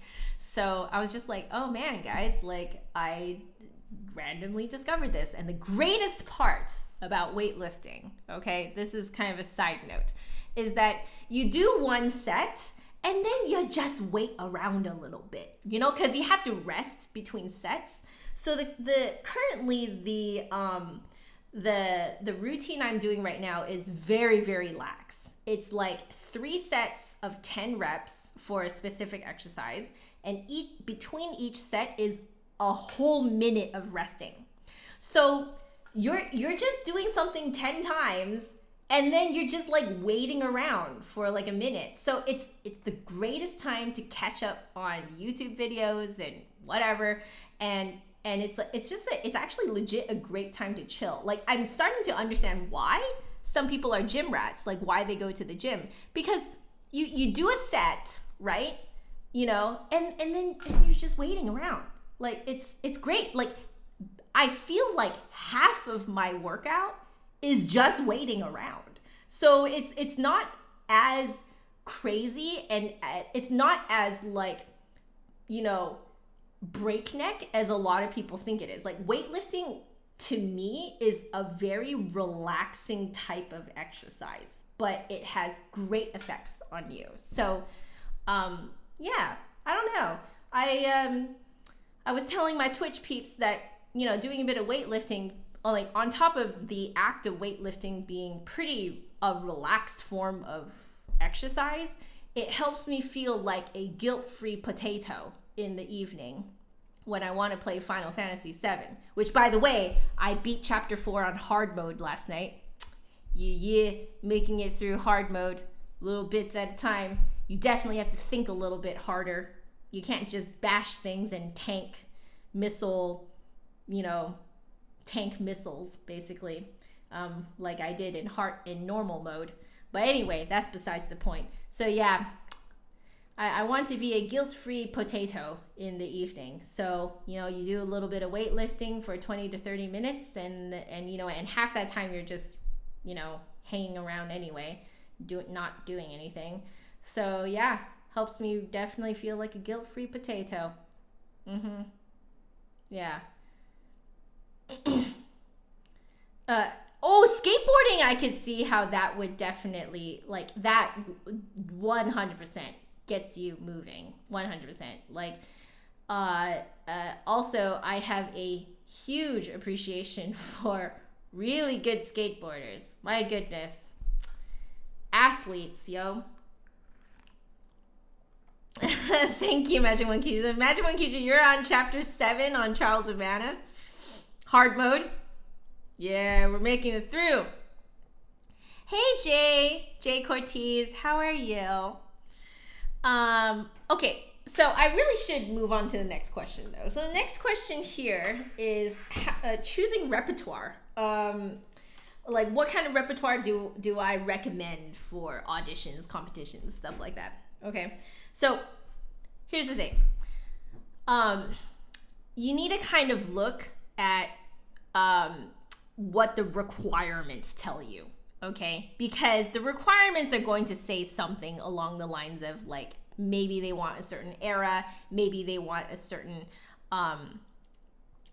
length, maybe they want a certain style. So maybe they want, like, something that has contrasting parts or something like that, right? Every competition and every audition is going to be very different in the requirements that they're looking for. So 100% just look at the requirements and see what it says before you go choosing a piece, okay? Never choose a piece before you read what they want, because the worst thing is if you practice a piece for a really long time and then you find out it does not work with their requirements. So something really helpful that a lot of my students have done to prepare for music school auditions and to prepare for competitions, whatever, is that for all the things that they are applying for or auditioning for, they create a chart with all of the requirements from each of them, and then they find out what are the overlapping requirements.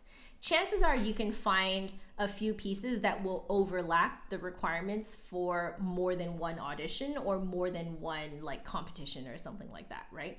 And in that way, you can choose a piece that will cover one or two or three pieces, that will cover all of the requirements of all the things that you are competing in or auditioning in.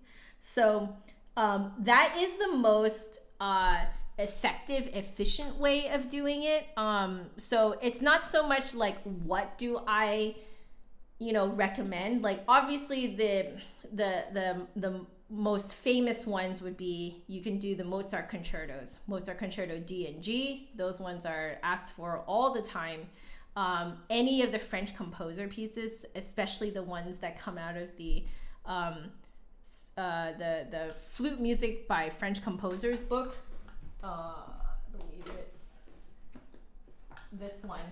Anything that comes out of here will be fantastic for an audition and for a competition. And then when it comes to concertos, I'm going to put that away later. When it comes to concertos, you can do a lot, but generally speaking, for an audition or for a competition, you kind of want to stay a little bit safer, if that makes sense.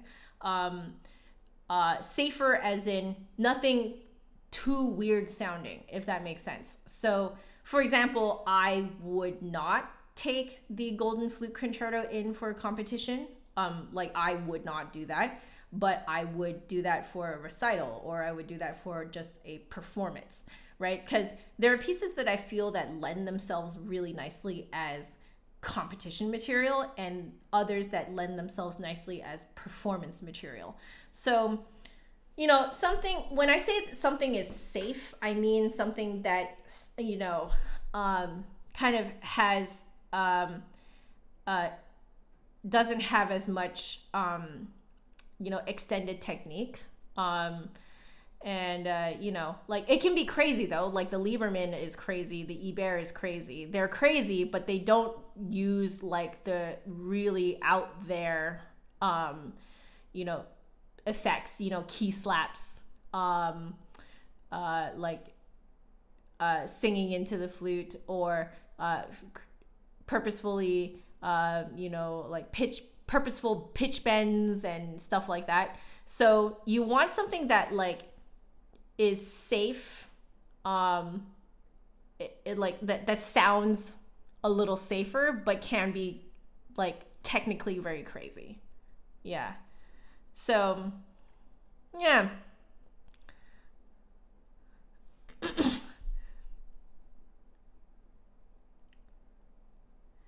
um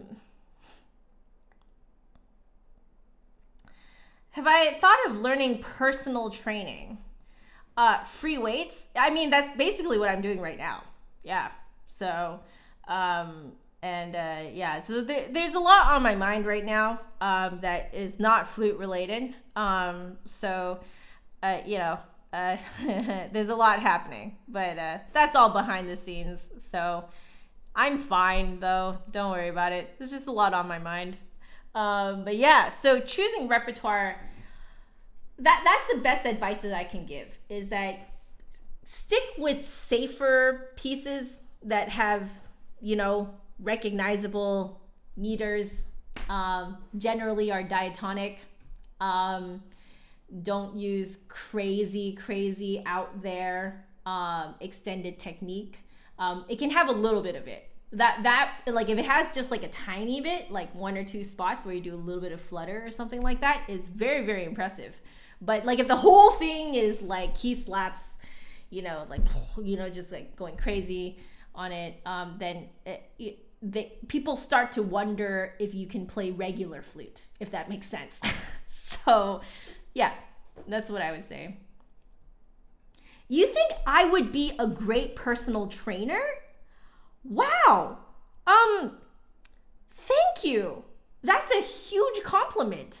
I don't think I'm ready for that, because I myself have not even done all of the workouts in the app that I have. So wow, though, thank you. That's very, very lovely of you to say.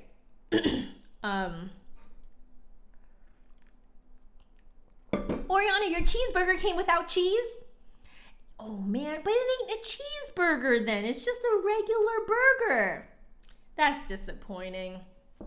By the way, don't look down on American cheese, by the way. American cheese has a great purpose, and that purpose is for cheeseburgers. That is the only time I'll eat American cheese. Otherwise, American cheese by itself has like a really weird texture. Do you guys agree? Right? But if it's like melted on a burger, it tastes really good. Okay, so that's what I have to say about rep. I hope that was insightful at the very least. Like the bottom line is that you want them to know that you can play the flute well. That's bottom line, But okay. So let's talk about dental work. Okay. So I believe it was Michael who asked about like, can dental work affect flute playing? Yeah. The short answer is yes. The longer answer is basically, the dental work that is done to you will affect flute playing, but I can't tell you exactly how it will affect flute playing. Definitely, I have had students report to me that if they have like a missing tooth, or if they have, braces and stuff like that, essentially what happens is that your mouth suddenly has different pockets of space available. So like if you get your wisdom teeth out, it kind of like, in terms of space in your mouth, that kind of changes. And the spacing between teeth, if you have a lot of space between teeth and air can escape, you may find that it's really difficult to just control the airstream in your mouth. And then like, but yeah, and like having an overbite will definitely affect how you play. I definitely find that people who have overbites tend to be what I call back players. They are flutists who like to control the airstream primarily with the back half of their mouth. Yeah, I'm not a back player, I'm a front player. So I've always had trouble on instruments that are more back playing. Yeah, so that's just like a quick look into, you know, like whatever it is that you have going on dentally, I guess. That's not even a word. I know that's not a word. But whatever you've got going on with your teeth, it definitely can affect flute playing. I have a friend who, she told me that she had to change out her braces like once a month at one point, or something like that. And she essentially had to do an embouchure change once a month for a period of time in her life. Yeah. So basically, once you get things shifted around in your mouth, it definitely will make, like, it will change the way you play the flute. So, yeah, it's something to think about. But it's okay. My friend did the embouchure change once a month, and I mean, she's a great flute player. So, for her now, embouchure changes are a bit of a joke. Like, she can just do an embouchure change now. It's almost like, I would liken it to how someone learns a lot of languages and they can just, like flip a switch in their brain and just start speaking another language. And the reason why I say that is because when you speak another language, it's not as simple as, oh, you're just making, different syllables and sounds. No, you're actually hitting different parts of your mouth with your tongue in one language than you do in another. There are just some things that you do with your tongue and like mouth shape and stuff like that, in Chinese that you would never do in English, and vice versa, right? So like that's why accents exist, is because your mouth is still hitting parts of, like, your tongue is still hitting parts of your mouth, and like just like mouth shape and stuff like that, that lends itself better to one language, but you're speaking in a different language with those tendencies, hence the accent, right? So like for her, it was basically she could just change embouchures in the way that someone can just change, like speaking a different language. Yeah. So, So Talitha, welcome to the stream, by the way, and hello, Jaden. How are you doing? So you've been needing to adjust your embouchure as your wisdom teeth grow in. Yep. See? So I didn't realize how much, just mouth-wise and in terms of your, like, what's going on with your teeth. I did not realize that dental work can have such a huge effect on flute playing. But actually, some dentists are aware that specifically if you're a flute player, that you would have more concerns about dental work done.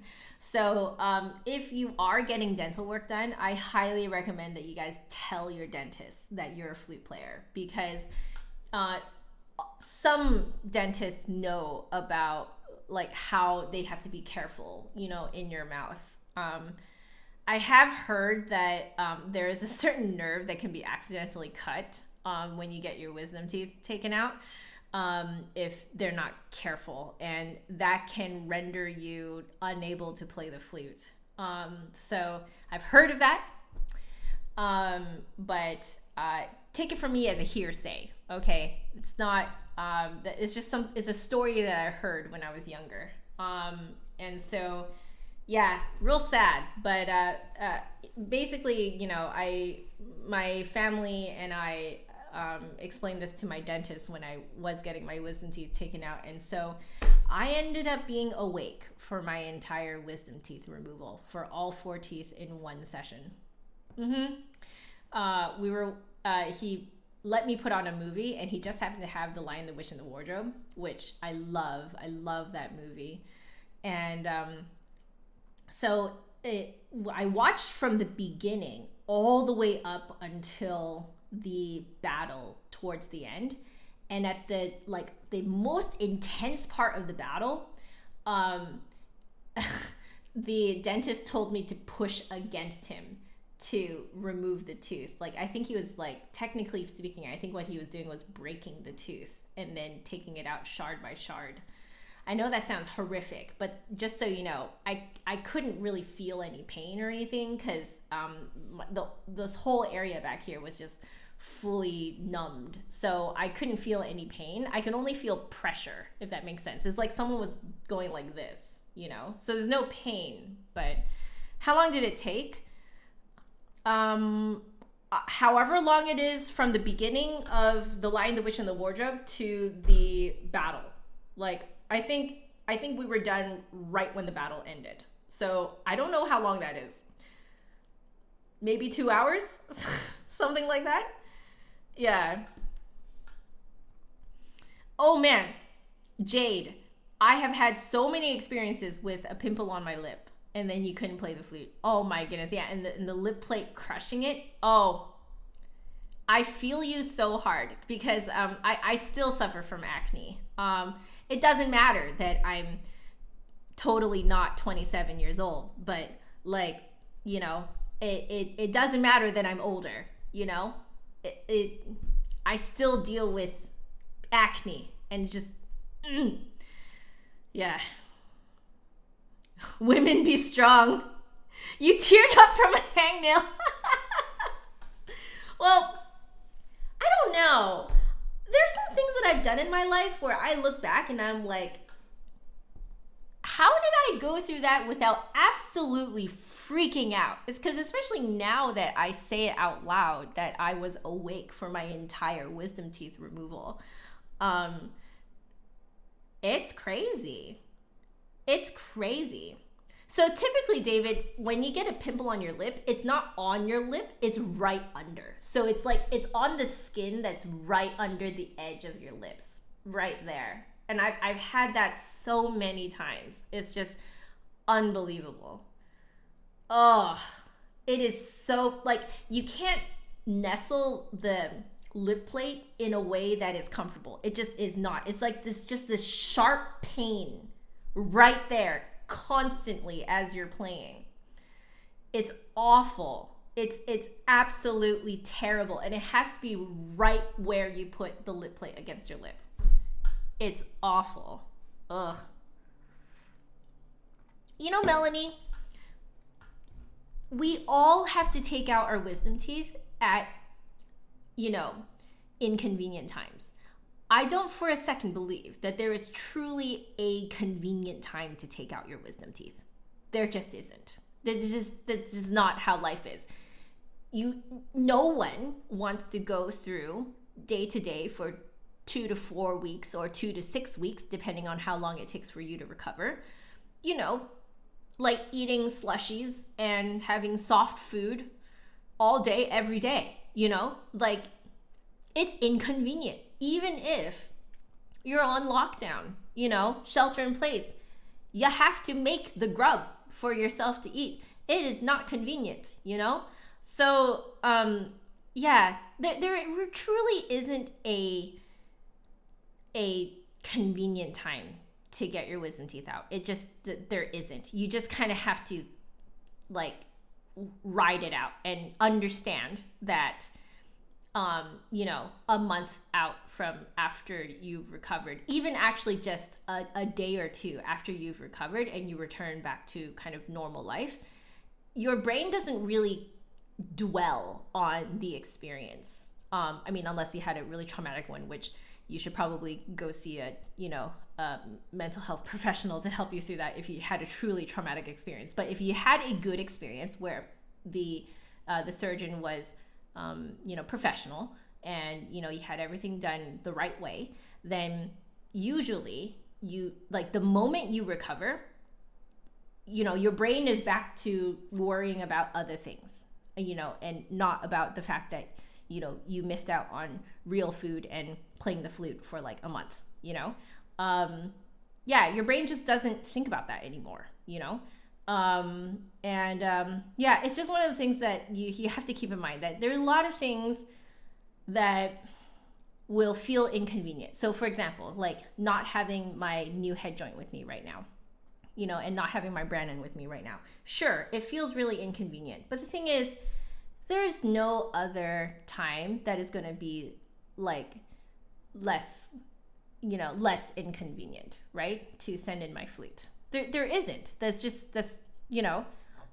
it is what it is, and you just have to wait until it's, until this part of, my flute's journey passes. I just have to wait until they're done, and then just wait until I get it back in the mail. Like it's inconvenient right now, but you got to count your blessings. It's in safe hands, safer hands than me probably, and yeah, there really isn't a convenient time for all this stuff to happen. Like this is something you'll realize when you grow up. Things like car crashes, right? Car accidents, house incidents, like things falling apart around the house,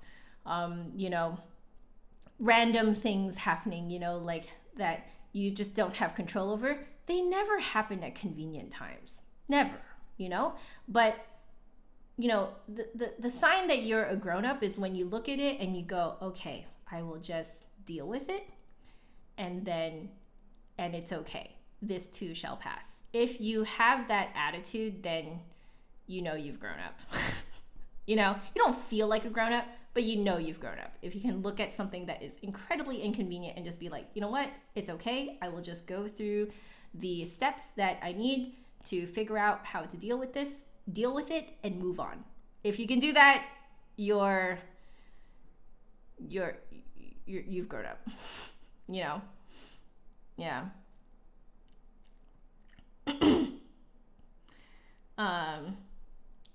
Aftercare till you're fully healed is super, super important. Yes. Yo, Magic Monkey, the same thing happened to me. So one side, I believe it was this side. The lower, my lower right, I guess, my right, wisdom tooth area did not heal properly for 2 months. So I went in twice more for them to extract decayed food out of the wound and patch it up again. I did it twice without anesthesia. Yeah.